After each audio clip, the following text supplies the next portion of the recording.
Welcome to Fraud Friday. I'm Bob Coleman. We're talking loan fraud, bankers, public officials, and borrowers who got caught. Today, PPP loan fraud, Blueacorn update.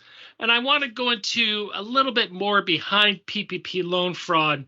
First of all, the brothers, Carnesis, Eric and his brother Anthony, twin brothers, had quite a haul. Eric, let me just read some of these numbers, eye-popping numbers. 1,300 loan applications. 1,300. And what he did is he went to friends and family and other people and say, hey, I can get you free money in return for a fee. The fees that he pocketed of the $178 million that he applied for, he actually funded $105 million and he got 3% of that. He pocketed $3 million. The lender, Blueacorn. Well, that's not quite true. Blueacorn was the lender's service provider, and they acted as the intermediary between the borrowers and the lenders who funded the loans. But this was a Blueacorn fraud. Blueacorn, let me give you some background on that, was a company established by Stephanie Hockridge and Nathan Reese.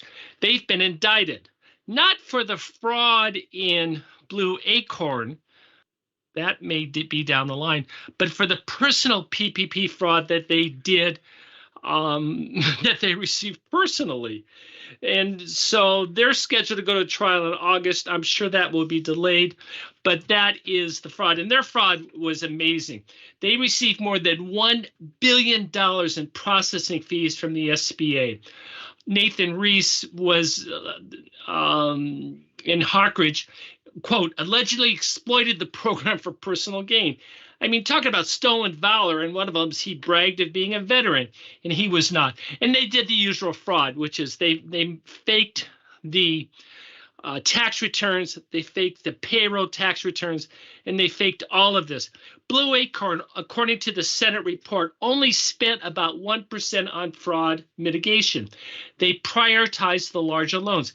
What happened was these lenders and the lender services provider received more income from the larger loans. They were received on a percentage. So if you had a $5 million loan, you received a much higher check from the government than if you did a $50,000 loan. And there was testimony reported in the Senate that they were very focused on prioritizing those larger loans. They pushed their employees hard. They wanted loan reviews to be done in 30 seconds. And they told, there were numerous examples of whistleblowers who said, hey, I had no training, and they wanted 45 to 60 loans approved an hour. It basically just click the yes button. There was no training. There was no oversight on looking for fraudulent documents. And this particular whistleblower said, "Hey, I saw these fraudulent documents, but they were instructed by management to say, don't worry about that. We're indemnified. We rely on the borrower's certification." Well, that's true, but that was not the intent of the program. These lenders were paid fees to prevent part of this fraud. So that's where you hear numbers of $200 billion of fraud. That number's too high, by the way. But you hear these fraud stories because there was, in some cases, there was blatant lender malfeasance. If they didn't approve the loan, they didn't get the fee. And there were a couple of lenders that took advantage of it. Blueacorn was one of them. I guess I should say allegedly. But you know what? I'm going to rely on the Senate report, which laid all this out. Personal enrichment, they pocket a lot of money. There's a famous YouTube video going around where there's cash in a San Juan, Puerto Rican bar, bragging about how they got easy money. Easy money, hard time. Hey, now available on Amazon. In fact, I talk about Stephanie in my book. Anyway, so we have the brothers Carnesis.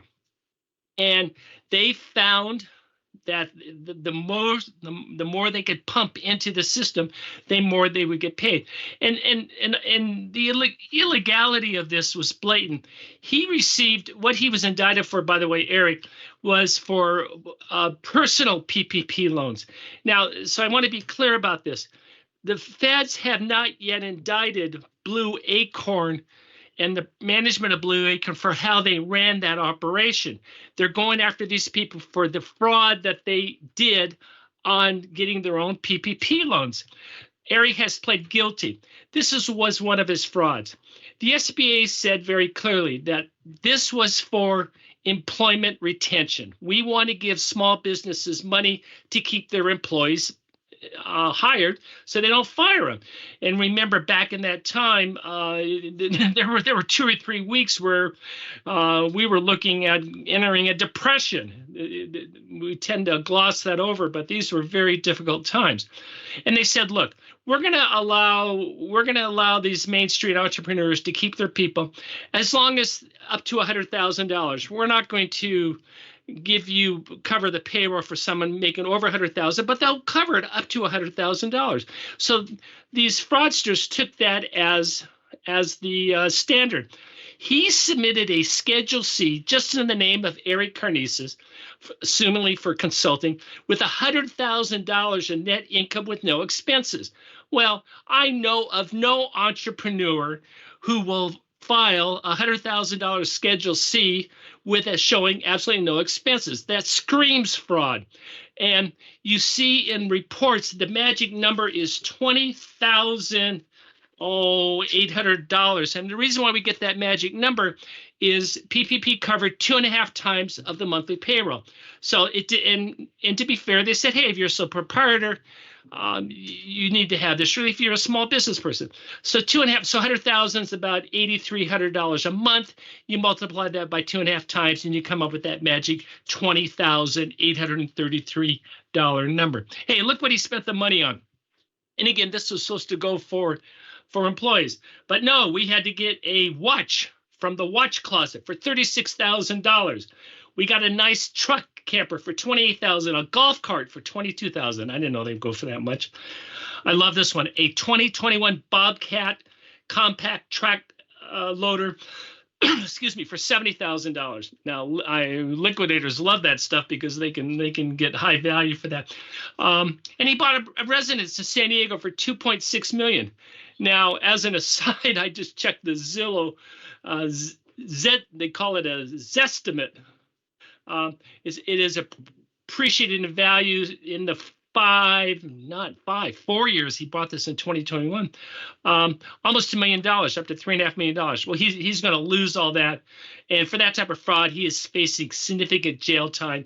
His sentencing is coming up in June.